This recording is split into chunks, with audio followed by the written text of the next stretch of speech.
we are all, in various ways, self-seeking, lacking in wisdom, lacking in courage, afraid of death, afraid of pain, and we all think that's too bad. It's me that's wrong.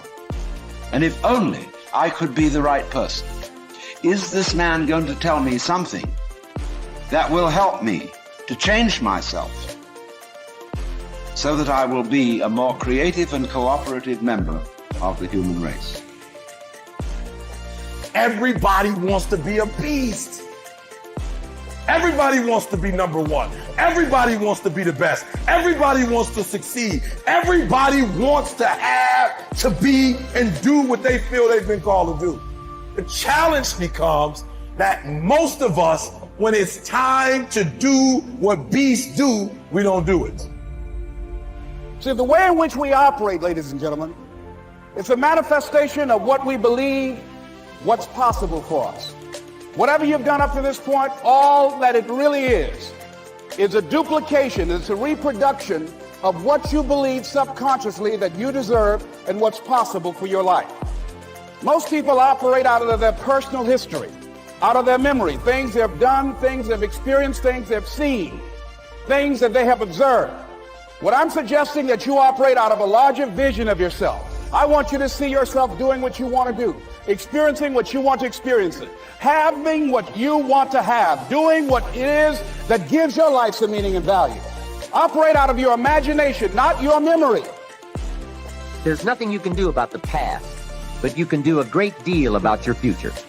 You don't have to be the same person you were yesterday. You can make changes in your life, absolutely startling changes, in a fairly short period of time.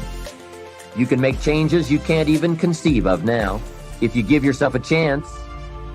Your abilities will grow. You have untapped talents and potential that you haven't even reached for yet. And as time goes on, you'll be able to reach deeper and deeper. The first thing you'll know, you'll be able to do things you never thought you could do. You'll be able to handle things you never thought you could handle. You'll have ideas that you've never had before. Because let me tell you something right now and burn this into the core of your soul.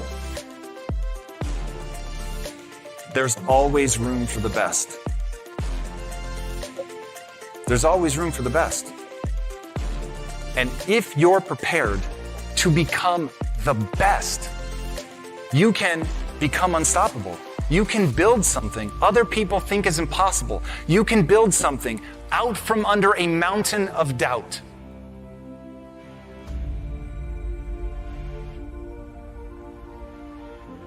The more you can create success rituals, processes, and systems, daily success rituals to activate your motivational centers, your emotional centers, and behaviors, the more you can create daily rituals of how you start a day, how you deal with stress during the day, how you plan your day, how you evaluate your day, how you follow through to the end of the day in a process that puts you in a cycle of success, the easier it becomes to achieve success and to make that the default mode of the brain. So if you want to do something, if you've thought about something you want to do, take it head on. Decide that you're going to face it, that whatever shortcomings you have, that you're going to strengthen yourself there, that you're going to get started right now. Do what you can, where you are with what you have, and never be satisfied. Always strive to be more than that which you are. Yeah, don't get satisfied with yourself. Always know that wherever you are, you can enjoy more, that you deserve more. You have not because you ask not. Now listen to me. A lot of the problems I was having is because what I was asking God for was the wrong stuff.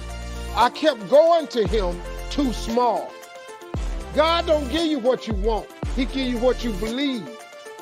See, you've been blowing it. If you up your ass, he ups his gear. Lord, help me fix my car so I can make it to work. Why don't you ask God for a car that don't need fixing? Oh, you think that's too big for him? So you don't ask this great God for big stuff. because you don't see how you can get it. See, the how-to is none of your business. Show me the scripture where he tells you to figure out how to do anything. He don't ask you to how-to nothing. If I was you, I'd try that. If you keep doing what you've been doing, you're going to keep getting what you've been getting.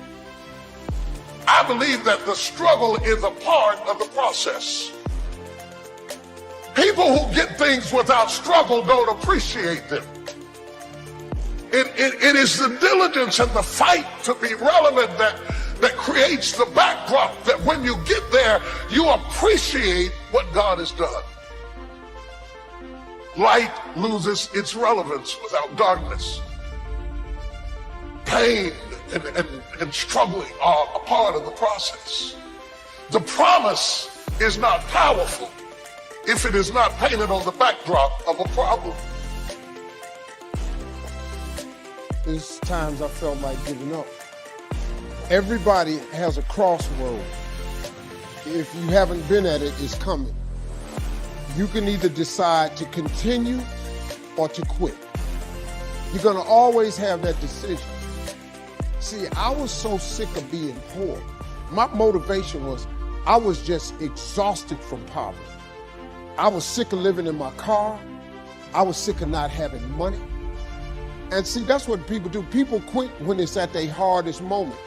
Somebody sent me a plaque one time that said, if you're going through hell, why stop there? Move, keep going. And I just could not see myself not being successful. Can I tell you something? If you really want to be successful, you gotta have a lot of dogs. Because life ain't fair. Life is hard, man. It is not fair. But life ain't fair to nobody. You just gotta fight through, man. You gotta bite back sometimes. People's opinion of you is none of your business. I have lots of haters, but who are they though? They don't even know me. So I don't give them no energy. I just keep going through. But then I tell you something too. Haters motivate me. Because when they talking about me, that means I'm doing something. If you don't have any haters, you need to get some. Because if you have no haters, you ain't doing nothing. So one last piece to that. If you give up, you know exactly what's going to happen. Nothing. The reason God wakes you up in the morning is because he still has something for you. So as long as I wake up, I just look for it. I say, okay, God, what is it today? It might be a challenge or it might be the win. But either way, I'm going to wake up tomorrow. And if I wake up tomorrow, that's a good sign that he ain't through with me yet. Every struggle is making you stronger. Every difficulty is growing you up. Every painful time, even though you don't like it, it's developing something in you that can only be developed in the tough times. Don't complain about the pain. Without the pain, we couldn't reach the fullness of our destinies. The key is what we do in our times of pain. Pain will change us. Heartache, loss, disappointments, they don't leave us the same. When I lost my father, I didn't come out like I was before. I was changed. You go through a divorce, a legal battle, a friend betrays you, eventually that will pass. You'll get through it, but you will be different. Now, how the pain changes you is up to you. You can come out bitter, or you can come out better. You can come out with a chip on your shoulder blaming God, or you can come out stronger with a greater confidence in God. You can come out defeated, giving up on your dreams, or you can come out with a new passion, a new fire, excited about the new opportunities in front of you.